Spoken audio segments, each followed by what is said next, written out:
अस्सलामुअलैकुम वरहमतुल्लाहि वबरकातुहू। सहायक उर्दू अनुवादक 2025 से क्लास में आप लोगों का बहुत बहुत स्वागत है।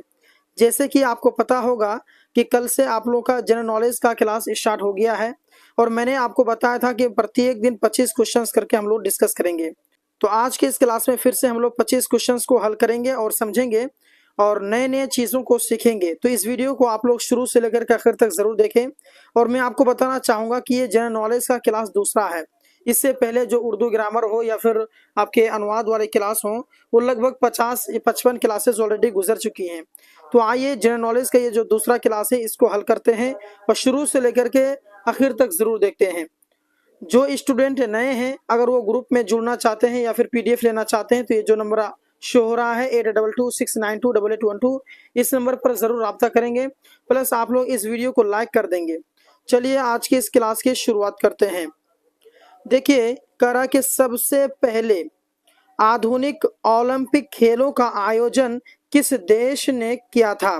जो सबसे पहले जो आधुनिक ओलंपिक खेल है उसका आयोजन किस देश ने किया था। संयुक्त राज्य अमेरिका ने, या फिर ग्रीस, या फिर फ्रांस, इटली। कौन सा इनमें से सही होगा बताइए। और एक बात दोस्तों मैं आपको बताना चाहूँगा कि जितने भी क्वेश्चंस मैं आपको कराऊंगा, अगर आपको उसका जवाब पता है तो फौरन आप लोग कमेंट करेंगे।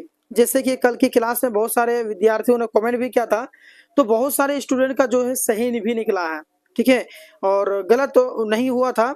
आज भी देखते हैं कि आप में से कितने स्टूडेंट का सही हो रहा है। तो उस हिसाब से अगर आप लोग जानते होंगे तो फौरन कमेंट कर देंगे। बाकी अगर गलत भी हो रहा है तो इशू नहीं है, बाकी आंसर बताऊंगा तो आप समझ जाएंगे।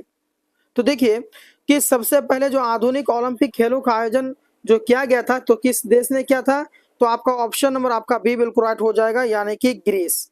ठीक है, तो पहले जो है आधुनिक ओलंपिक खेलों का जो आयोजन है किस देश ने किया था, तो ग्रीस देश ने किया था। अब आइए अगला क्वेश्चन की ओर हम लोग बढ़ते हैं। अगला क्वेश्चन है कि हैरी पॉटर और फिलोसोफर का स्टोन किताब के लेखक कौन है। तो इसके जो लेखक कौन है, J.R.R. टॉलकिन, या फिर J.K. रॉलिंग, या फिर C.S. लुइस, या फिर रोआल्ड डॉल। दोस्तों मैं आपको बताना चाहूंगा कि आपके जो हैरी पॉटर और फिलोसोफर का स्टोन किताब के जो लेखक थे वो है आपका ऑप्शन नंबर बी बिल्कुल राइट, यानी कि J.K. रॉलिंग। चलिए अब आइए अगला क्वेश्चन की ओर हम लोग बढ़ते हैं। बहुत आसान आसान क्वेश्चन है और ऐसे ही क्वेश्चन जो है एग्जाम में पूछे जाने की संभावना है, इसीलिए आप लोग इसको मिस नहीं करेंगे। सहारा रेगिस्तान किस महाद्वीप में स्थित है। सहारा जो रेगिस्तान है किस महाद्वीप में है, एशिया में है कि अफ्रीका में है, या फिर आपका उत्तर अमेरिका में है कि ऑस्ट्रेलिया में है। तो अगर यहाँ पर जो सहारा रेगिस्तान महाद्वीप की बात करें तो इसका ऑप्शन नंबर बी बिल्कुल राइट हो जाएगा, यानी कि अफ्रीका। सहारा रेगिस्तान जो है अफ्रीका में स्थित है। अब आइए अगला क्वेश्चन की ओर हम लोग बढ़ते हैं। अगला क्वेश्चन देखिएगा कि पृथ्वी पर सबसे कठोर प्राकृतिक पदार्थ कौन सा। सबसे कठोर की अगर बात कर लें कि प्राकृतिक पदार्थ कौन सा है, तो सोना है कि हीरा, लोहा, या फिर कॉटन। क्या हो जाएगा बिल्कुल राइट, आप बताइए। तो दोस्तों इसका ऑप्शन और बी बिल्कुल राइट हो जाएगा, यानी कि हीरा। हीरा जो है पृथ्वी पर सबसे कठोर प्राकृतिक पदार्थ में से एक है। चलिए अब आइए अगला क्वेश्चन की ओर हम लोग बढ़ते हैं। देखिएगा क्वेश्चन कि पौधे मुख्य रूप से किस गैस का अवशोषण करते हैं। बताइए कि पौधे जो है मुख्य रूप से किस गैस का अवशोषण करते हैं। ऑक्सीजन का अवशोषण करते हैं, या फिर कार्बन डाइऑक्साइड का, या फिर नाइट्रोजन, हाइड्रोजन, किस चीज का अवशोषण करते हैं। तो ये बिल्कुल आप जानते होंगे, ये तो आपके 7th या 6th क्लास में ही पढ़ाया गया है कि कार्बन डाइऑक्साइड का। इसका ऑप्शन आपका बी बिल्कुल राइट हो जाएगा। अब आइए अगला क्वेश्चन की ओर हम लोग बढ़ते हैं। देखिए अगला क्वेश्चन कह रहा है कि बल्ब का आविष्कार किसने किया था। फटाफट कमेंट कीजिए तो इसका कौन सा आप में से कितने स्टूडेंट सही हो रहे हैं, बताइए कि बल्ब का आविष्कार किसने किया था। बहुत आसान है, आप लोग पढ़े भी होंगे। ऑप्शन देख लीजिए कि निकोला टेस्ला ने, या फिर बल्ब का आविष्कार करने वाले जो हैं थॉमस एडिसन है, अल्बर्ट आइंस्टीन, या फिर बेंजामिन फ्रैंकलिन। तो दोस्तों बल्ब का जो आविष्कार है वो आपके करने वाले थॉमस एडिसन है। इसका ऑप्शन नंबर बी बिल्कुल राइट हो जाएगा, थॉमस एडिसन। अब आइए अगला क्वेश्चन की ओर हम लोग बढ़ते हैं। अगला क्वेश्चन है कि टाइटैनिक जहाज किस वर्ष डूबा था। ये बहुत ही मशहूर है और ऐसे ही प्रश्न जो है कि आने की संभावना रहती है, इसीलिए इनको इग्नोर ना करें, इनको अच्छी तरीके से समझें। कि टाइटैनिक जहाज किस वर्ष डूबा था? 1905 में, 12, 20, 30, कब डूबा था आप बताइए। जी बिल्कुल सही कि 1912 में टाइटैनिक जहाज जो है किस वर्ष डूबा था? तो 1912 में डूबा था। बहुत इंपॉर्टेंट सवाल है, नोट डाउन करेंगे। चलिए अगला क्वेश्चन आपके सामने में कि दुनिया की सबसे लंबी पर्वत चोटी कौन सी? सबसे लंबी अगर बात करें कौन सा? माउंट एवरेस्ट है कि केटू या फिर कंचनजंगा या फिर मकालू? ठीक है, चलिए दुनिया की सबसे ऊंची चोटी कौन सी है? माउंट एवरेस्ट है। कौन सा है? माउंट एवरेस्ट है। दुनिया की सबसे ऊंची पर्वत चोटी की अगर बात कर लें तो माउंट एवरेस्ट होगा। अब आइए अगला क्वेश्चन की ओर हम लोग बढ़ते हैं। देखिएगा कि भारत की मुद्रा क्या है? डॉलर है ना? मुद्रा क्या है? डॉलर है या फिर रुपया है कि एन है या फिर रिंगिट है? भारत की मुद्रा क्या है? डॉलर, रुपया, एन या फिर रिंगिट? ये रिंगिट कौन सा सही हो जाएगा बताइए। तो इसका ऑप्शन नंबर बी बिल्कुल राइट हो जाएगा, यानी कि रुपया। भारत का जो है ना मुद्रा क्या है? तो रुपया है। अब आइए अगला क्वेश्चन की ओर हम लोग बढ़ते हैं। अगला क्वेश्चन है कि कंप्यूटर के पिता किसे कहा जाता है? चार्ल्स बेबेज, एलन ट्यूरिंग या फिर बिल गेट्स या फिर आपका स्टीव जॉब्स? कौन सा सही होगा बताइए। कंप्यूटर के पिता किसे कहता है? तो इसका ऑप्शन नंबर आपका ए बिल्कुल राइट हो जाएगा, यानी कि चार्ल्स बेबेज, ये आपके कंप्यूटर के पिता कहता है। आइए अगला क्वेश्चन की ओर हम लोग बढ़ते हैं। अगला क्वेश्चन देखिएगा कि ताजमहल भारत के किस शहर में स्थित है? आगरा, जयपुर, दिल्ली, लखनऊ? तो ताजमहल कहाँ स्थित है? तो ये भी बहुत आसान है, इसका भी आप लोग जवाब जानते होंगे, क्या है? तो आगरा है। चलिए अब आइए अगला क्वेश्चन की ओर हम लोग देखते हैं। कह रहा है कि पहली महिला जिसने नोबेल पुरस्कार जीता था कौन थी? पहली महिला जिसने नोबेल पुरस्कार जीता था कौन थी? चलिए बताइए। मैरी क्यूरी ने या फिर आपका फ्लोरेंस नाइटिंगेल, मदर टेरेसा या फिर हेलेन केलर? तो देखिए पहली महिला जिसने नोबेल पुरस्कार जीता था कौन है? तो इसका ऑप्शन नंबर आपका ए बिल्कुल राइट हो जाएगा, मैरी क्यूरी। चलिए अब आइए अगला क्वेश्चन की ओर हम लोग बढ़ते हैं। देखिए कि संयुक्त राज्य अमेरिका का राष्ट्रीय पक्षी कौन सा है? चील, गोरैया, मोर, कौवा? तो संयुक्त राज्य अमेरिका का राष्ट्रीय पक्षी की बात कर लें तो इसका ऑप्शन नंबर ए बिल्कुल राइट हो जाएगा, यानी कि चील। तो ये तो रही बात की संयुक्त राज्य अमेरिका के बारे में।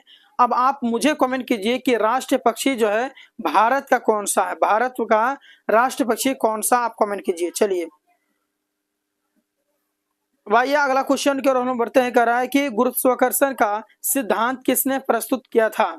गैलीलियो ने या फिर आपका आइजैक न्यूटन, अल्बर्ट आइंस्टीन या फिर निकोला टेस्ला? तो गुरुत्वाकर्षण का जो सिद्धांत है किसने प्रस्तुत किया था? तो इसका ऑप्शन नंबर बी बिल्कुल राइट हो जाएगा, यानी कि आइजैक न्यूटन ने। ठीक है, चलिए अब आइए अगला क्वेश्चन की ओर हम लोग बढ़ते हैं। देखिएगा कि दुनिया का सबसे बड़ा रेगिस्तान कौन सा है? दुनिया का जो सबसे बड़ा रेगिस्तान की बात कर रहे हैं तो कौन सा है? सहारा रेगिस्तान, अरबी रेगिस्तान, गोबी रेगिस्तान या फिर अंटार्कटिका रेगिस्तान? दुनिया के सबसे बड़ा रेगिस्तान कहाँ है, कौन सा है? तो दोस्तों ये हो जाएगा अंटार्कटिका रेगिस्तान। इसका ऑप्शन नंबर डी बिल्कुल राइट हो जाएगा, अंटार्कटिका रेगिस्तान। ये आपका दुनिया का सबसे बड़ा रेगिस्तान है अंटार्कटिका का। ठीक है, चलिए अब आइए अगला क्वेश्चन की ओर हम लोग बढ़ते हैं। देखिएगा कि दुनिया का सबसे बड़ा शहर कौन सा है जनसंख्या के हिसाब से? जनसंख्या के दृष्टि से अगर देखा जाए तो सबसे बड़ा शहर कौन सा है दुनिया में? शहर के बारे में बात करें, न्यूयॉर्क या फिर टोक्यो या फिर बीजिंग या फिर Mumbai?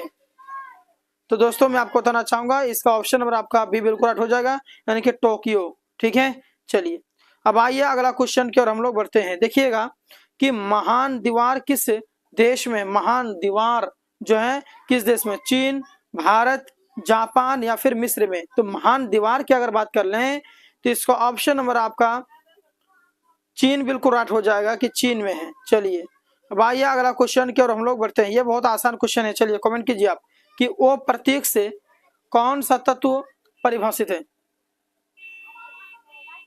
Oxygen, osmium, ozone, oganesson? कौन सा होगा? ओ प्रतीक से कौन सा तत्व परिभाषित होता है बताइए आप? ऑक्सीजन, ऑस्मियम या फिर ओजोन या फिर ओगानेशन? कौन सा होगा चलिए बताइए। बहुत आसान था, ऑक्सीजन है। कौन सा हो जाएगा? ऑक्सीजन। आप लोग बहुत सारे स्टूडेंट जो है कि सही सही कमेंट कर रहे हैं, अच्छी बात है, पकड़ होनी चाहिए इसी प्रकार से। अब आइए अगला क्वेश्चन की ओर हम लोग बढ़ते हैं। यहाँ पर है कि गुआकामोल का मुख्य घटक क्या है। गुआकामोल का मुख्य घटक क्या, टमाटर, एवोकाडो या फिर प्याज या फिर मिर्च। तो इसका ऑप्शन नंबर आपका बी बिल्कुल राइट हो जाएगा, यानी कि एवोकाडो। चलिए अब आइए अगला क्वेश्चन की ओर बढ़ते हैं। क्वेश्चन अगला देखिएगा कि भारत गणराज्य कब बना था। बताइए कि भारत गणराज्य कब बना, 1947, 1950, 1952 या फिर आपका 1960 में। तो अगर भारत गणराज्य की बात करें तो भारत जो है आपके 1950 में गणराज्य बन गया था। इसका ऑप्शन नंबर बी बिल्कुल राइट हो जाएगा। अब आइए अगला क्वेश्चन की ओर बढ़ते हैं। कह रहा है कि दुनिया का सबसे बड़ा देश कौन सा है क्षेत्रफल के हिसाब से। दुनिया का सबसे बड़ा देश क्षेत्र के आधार पर अगर देखा जाए कौन है, संयुक्त राज्य अमेरिका, कनाडा, रूस, चीन। तो दुनिया का सबसे बड़ा देश कौन सा क्षेत्रफल के हिसाब से, चलिए बताइए। तो रूस हो जाएगा, क्षेत्रफल के हिसाब से रूस हो जाएगा। ऑप्शन नंबर आपका सी बिल्कुल राइट। अगला क्वेश्चन आपके सामने में कि सूरज का मुख्य तत्व कौन सा, ऑक्सीजन, कार्बन, हाइड्रोजन, हीलियम। तो सूर्य का मुख्य तत्व कौन सा है, तो हो जाएगा हाइड्रोजन। इसका ऑप्शन नंबर सी बिल्कुल राइट हो जाएगा। अब आइए अगला क्वेश्चन की ओर हम लोग बढ़ते हैं। अगला क्वेश्चन है कि सबसे कठोर चट्टान कौन सी है। सबसे कठोर चट्टान की बात करें कौन सा है, ग्रेनाइट, संगमरमर या फिर आपका हीरा या फिर आपका क्योर्टज। तो दोस्तों इसका ऑप्शन नंबर आपका सी बिल्कुल राइट हो जाएगा, हीरा। इस ये क्वेश्चन शायद कि रिपीट हो गया है। अब आइए अगला क्वेश्चन देखिए कि मानव शरीर में कौन सा अंग रक्त पंप करने के लिए जिम्मेदार होता है, मस्तिष्क या फिर यकृत, फेफड़ा या फिर हृदय। मान के मानव शरीर में जो अंग रक्त पंप करने की जिम्मेदारी किसके पास होती है, जिम्मेदार कौन होता है। तो दोस्तों हृदय होगा भाई। इसका ऑप्शन नंबर आपका डी बिल्कुल राइट हो जाएगा, हृदय। ठीक है, चलिए अब आइए अगला क्वेश्चन की ओर हम लोग बढ़ते हैं और ये आज की इस क्लास का लास्ट क्वेश्चन है। कह रहा है कि भारत का सर्वोच्च नागरिक पुरस्कार कौन सा है, भारत रत्न, पद्म भूषण, पद्मश्री या फिर राष्ट्रीय पुरस्कार। तो दोस्तों भारत का सर्वोच्च नागरिक पुरस्कार जो है वो भारत रत्न हो जाएगा। इसका ऑप्शन नंबर आपका ए बिल्कुल राइट। तो आज की इस क्लास से फिर से मैंने 25 क्वेश्चन कंप्लीट किया है। तो कल मैंने 125 तक कराया था और अब 25 से 50 तक आज मैंने कराया है। तो इस प्रकार से कल का क्लास और आज की क्लास मिला करके 50 क्वेश्चन आपके कंप्लीट हो गए हैं। अभी जो है कुछ दिनों तक कोशिश हम करेंगे कि जनरल नॉलेज का क्वेश्चन लेके हम आप लोगों के लिए, ताकि जनरल नॉलेज में भी आपकी पकड़ जो है मजबूत हो जाए। और ये जितने भी क्वेश्चंस हैं दोस्तों ये बहुत ही इंपॉर्टेंट है, इसीलिए आप लोग इसे जरूर नोट डाउन करके आप लोग इसको जो आपको लगता है कि मेरे नॉलेज से बाहर हैं उनको आप याद कर लेंगे। प्लस आप लोग अगर न्यू स्टूडेंट है, अभी तक इस चैनल को सब्सक्राइब नहीं किया तो चैनल को सब्सक्राइब कर लीजिएगा, इस वीडियो को लाइक कर लीजिएगा, क्योंकि वीडियोज में अगर लाइक करते हैं तो मुझे मोटिवेशन मिलती है। तो मिलते हैं एक और क्लास के साथ में एक और वीडियो में, तब तक के लिए धन्यवाद। अस्सलाम वालेकुम रहमतुल्लाहि व बरकातुहू।